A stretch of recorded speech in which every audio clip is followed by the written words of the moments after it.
big stage for people to announce video games. One of the biggest publishers in the world of video games is Activision. So let's talk about what they may or may not be showing off. Let's talk about what they may be showing off first. Call of Duty Infinite Warfare. I'm guessing we're going to see that, Jess. Probably see it. Yeah. Eddie and I were just talking about it. And obviously, we've always got Battlefield versus Call of Duty. Yeah. And I think it's really funny just how sort of disconnect between the people who make games and the people who play games. With like, you guys already talked about it, like how worried EA are that like, the historical setting is not something that gamers want to see. And then it was exactly what gamers want to see. Yeah.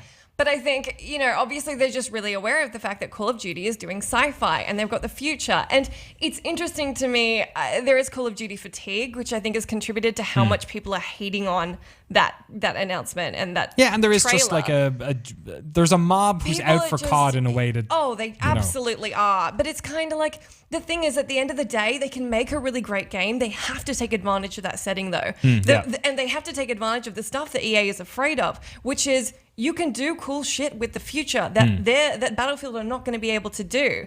Don't get me wrong, all the World War I stuff is going to be amazing. That's going to be a really cool setting. But, if they get the right team together, if they have the right like creative vision, they can come up with like a brand new combat mechanics and all kinds of shit that's going to be awesome. I mean, contemporary war stories were never good for the longest time, and then Call of Duty 4 came out. Like with the right people on it, you can get it done. And speaking of that, they've actually hired, after the big exodus at Infinity Ward, they hired some Naughty Dog people who came in who are going to be writing the story, which is exciting to think about. We don't know how it's going to be executed yet, but that's definitely one of the things I'm looking forward to. And then just space dogfights. I mean, you've never been able to do that really in Call of Duty, which seems really exciting too. And there's going to be maps on different planets. So, and if Jess says, like, as she said, like, if you take advantage of that, if you have like zero-G gunfights, which are weird, and like just like if you just say like it's a first-person shooter with the trappings of space, it's probably not going to be enough. It needs to be more than COD in space. That's it. It needs to like really own this concept. Yeah. So how are sales going for Call of Duty, Eddie? Because like it's so hard to tell, right? Because they seem to be selling really well every year. We're hearing that there's this plateau and a dip in recent years. Is that the case? It's tricky because the Black Ops series is typically their number one franchise overall. So I mean, there's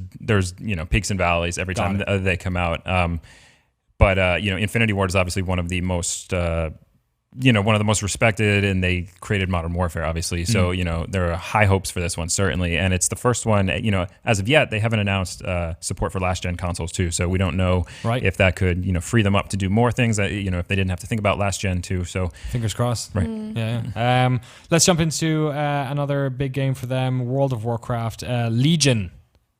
That's a thing that's coming out. That is a thing. That's a game. Any WoW players here? I used to play WoW. I played WoW a lot, but not recently. I usually get drawn back when the expansions come out. I don't know if it'll be the case this time. Oh, really? But I'm definitely. I mean, I'm looking forward to it. There's a chance that I'll go back. I mean, in terms of subscriber numbers, though, every time there's a dip.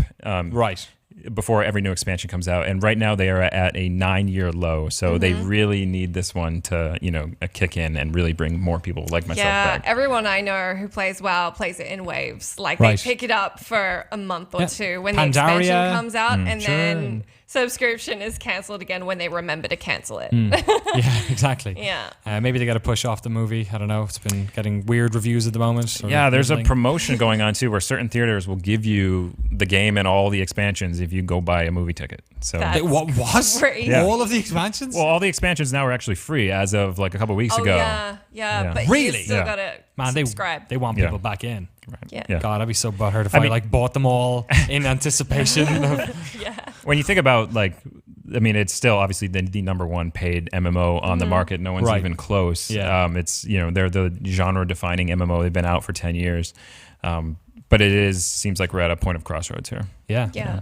Let's talk about one of their more successful new jaunts into the world of multiplayer gaming, Destiny. Rise of Iron is a rumor we have seen. We've seen pretty decent screenshot images, of I guess media, promotional images, not actual gameplay.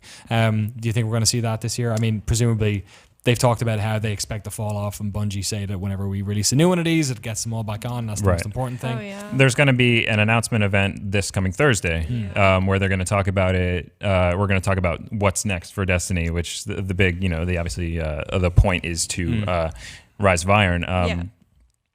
But whether or not, I mean, and they've said that, or the rumor is that it's going to be larger, more substantial than House of Wolves and the previous expansion of The Dark Below. So there's a lot riding on it, though, too. Cool. I wonder if that's paving the way for them to do Destiny 2 at E3. My original thought is that it's too soon because they're going to want all the focus to be on their, massive latest expansion and people picking that up, not thinking about the next game. Yeah, for sure. But the fact that they're announcing it in advance, and we're probably going to hear a lot about the next expansion on Thursday. They haven't said it's going to be the next expansion, but it's a good guess. But yeah, I wonder what they're going to pull out at E3. It seems like a strange time to decide to talk about it. Yeah. Just ahead of E3. You're right, though. There has to be a reason, right? Yeah. And if that's the reason, then that seems like an odd reason. Because either they're not really going to say anything, so they can say more at E3, in which case, why hold it on Thursday? Right. Or they're doing it so then they can do a little Destiny 2 teaser or something. What if or they just go well into it? What if on Thursday just announced Destiny for PC? Oh, gosh. Destiny. Yes. There you go. I mean, they have, Eric Hirschberg, the CEO of Activision Publishing, was in an interview and he said, Destiny is a good fit on paper for PC. You know, everything sets up well. It's just... Yeah. And I don't know why they wouldn't do it. I mean, all their other franchises are there. Yeah. Most of That them. is weird. Yeah. It's one of these things you kind of forget about. Oh yeah, it's like Red Dead. Yeah. You think it's such an obvious fit, so why wouldn't they do it? If you say it enough, it'll happen. So we'll just we've been saying Red Dead for a while. We'll try. Let's look at.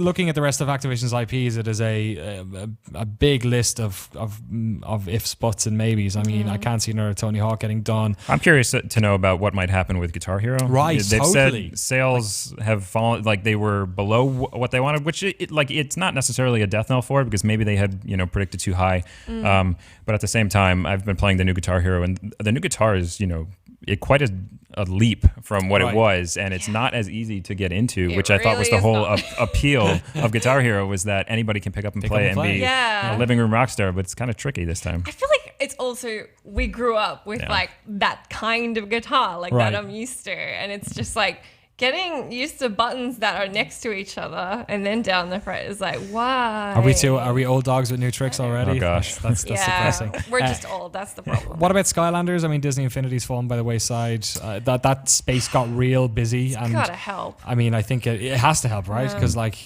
with all the different players that were in there, that market just didn't grow big enough to accommodate them all, and something had to give. I guess it wasn't enough for Disney. Yeah. Do you think they're going to keep going with Skylanders? They've announced a new one coming this year. Yeah. The very last one didn't perform as well as they wanted. Giants, was officially. It? Oh no, Giants. Superchargers. Giants a couple of years ago, actually. God. So there's a number of, I was just in a Target retail store, and they have... You see Chris Waters? I hear him, I know he's there, and yet it still surprises me every time. It's like Santa Claus. But I Sorry. I'm not counting that out. I mean, obviously, Randy is a big Skylanders fan himself, and he always talks about how, that franchise has more appeal than maybe people are, talking about it. I mean, it's... something that I wouldn't bet against. Yeah. There you go. Well, anything else you can think of Activision-wise? Activision is just going to do Activision. Well, they don't have a booth at E3 this year, which is interesting. Of course, yeah. And they've said, elected to partner with Sony for Call of Duty. Whether or not it shows up at their booth or, presumably it'll be at their stage show, on Monday. All right. Well, we'll have to wait and see. Not too much longer, though. TikTok. E3s are coming. Make sure you check out GameSpot for all the latest E3 news throughout the week. We've also got 2 crazy stage shows. Downstairs, we've got the co-op stage with our friends at Screw Attack and Kind of Funny Live. And look at this lovely picture just appearing on my... Bobby Kotick. God almighty. It's my annual check-in with Dr. Bobby. Looking forward to that. We've got a great stage show downstairs. A wonderful trailer Rob Handler put together up on the site and on YouTube as well, I'm pretty sure, by this stage. And then upstairs we were doing game demos for 3 days straight. Myself, Jess, and Lucy are going to be manning that one. So that'll be great. We've also got a wonderful set of interviews with various developers, which should be great to listen into. So make sure you check that out. Thank you so much.